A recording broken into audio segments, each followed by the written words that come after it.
Hello and welcome to a CMS Forex daily video recap. I'm your fundamental market analyst, Nick Nassad. Today is Tuesday, June 29, 2010.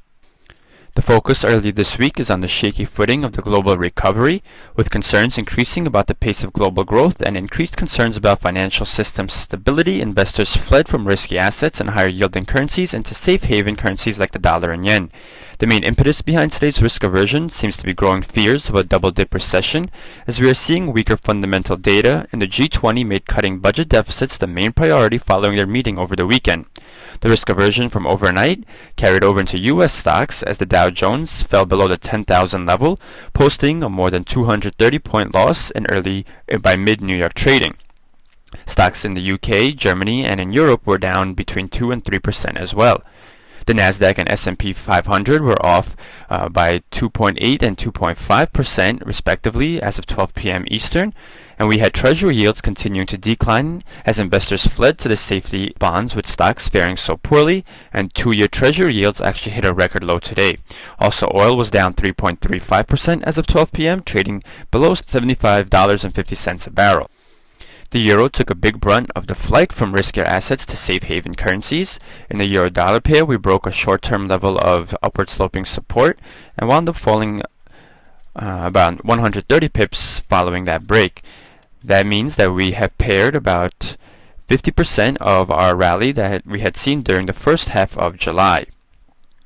And you could see that here. So we did find support around the 1.2150 level. If this sentiment of risk aversion continues throughout the week, we may see the pair continue to decline, perhaps with the next level on the downside, the 61.8% retracement of this full rally at the 1.21 level.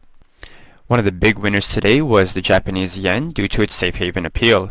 Against the euro, we had a very sharp slide following the break of the 1.0950 level, as we had this 3-period consolidation pattern, but then we broke below our support and fell all the way down to 1.0730.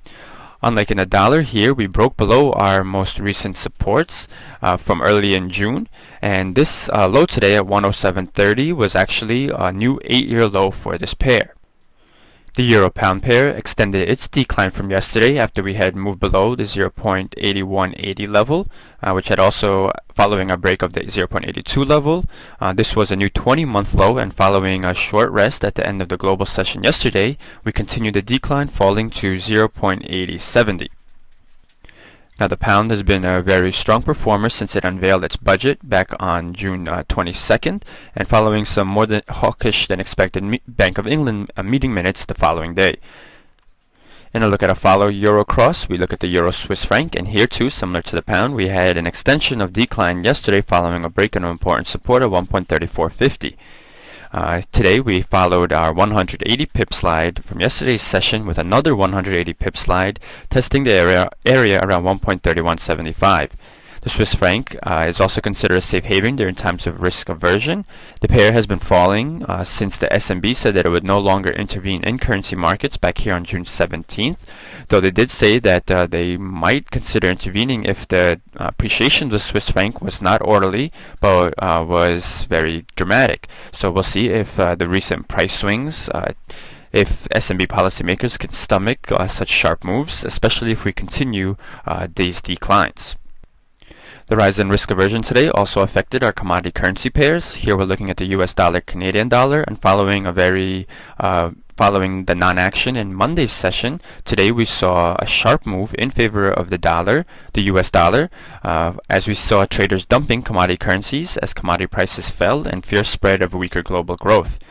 We have bounced off an upward sloping line of support this week, and as well as a Fibonacci retracement of the most recent rally at around the 38.2% area, and following a break of this downward sloping level of resistance that we had mentioned at the end of last week, we had sort of traded around that level, but now we've made a clean break upward from it.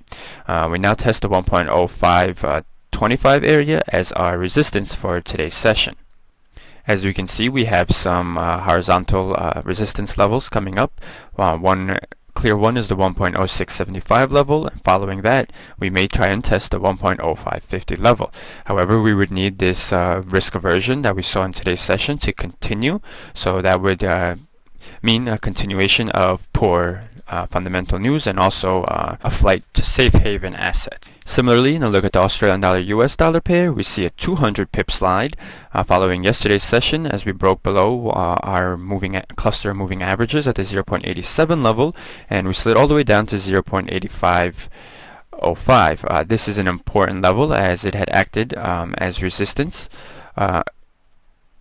earlier in the month and then turned to support here on June 14th, and now we're retesting this important level as support once again. If we break below that, it opens up declines for this pair as our previous low had been at the 0.81 level. Finally, taking a look at the dollar-yen pair, we see that it continued its decline following a break of the 0.8920 level, which was our support from last week. Here, the tightening yield on U.S. Treasuries is squeezing the spread between U.S. and Japanese bonds, which may have some Japanese investors shunning U.S. Treasuries. Still, though, as we saw today, Treasury demand was very strong domestically as U.S. investors fled out of stocks. There was also some end-of-month flows boosting Treasury demand as well. Now, we did have some weaker fundamental data that may have sparked some of the risk aversion. First, let's start in Japan, where we saw household spending for the month of May slide 0.7% on a year-over-year basis, which disappointed forecasts of a 0.3% increase. The unemployment rate rose to 5.2%, also surprising forecasts, and industrial production was down 0.1% in May, following a 1.3% rise in April. So all of this data shows that the Japanese recovery seems to be sputtering. Also today, at around 10 a.m., we had the Conference Board Consumer Confidence Index from the U.S. for the month of June, and it showed a very sharp decline, down almost 10 points from its level in May, as it posted a 52.9 reading when forecasts had it falling only slightly to 62.5. The present situation slid about 4 points while future expectations fell sharply. So if consumers are more pessimistic, that may mean weaker spending, and consumers pointed to concerns about the jobs market as well as income prospects. So that gave an extra jolt to the weakness in U.S. stock markets and contributed to the very sharp decline at the New York morning session. We've taken a look at today's market highlights as well as fundamental data. Let's take a look now at the upcoming fundamental docket. First, the UK will post data on consumer confidence, which will be followed by Japanese manufacturing and earnings data, as well as Australia's private sector credit, as well as new home sales. Overnight, the UK posts its house price index provided by Nationwide, as well as the final version of first quarter GDP and a revised version of business investment for the first quarter. Also, the Eurozone posts its preliminary reading of inflation for June. Tomorrow in the U.S., we get the ADP employment change, which is our curtain opener for Friday's non-farm payroll data, as well as the Chicago PMI. From Canada, we get the GDP monthly figure for May. And that will do it for today's broadcast. For more news, videos, and analysis, please visit our site, cmsfx.com. I want to thank you for watching and wish you good trading.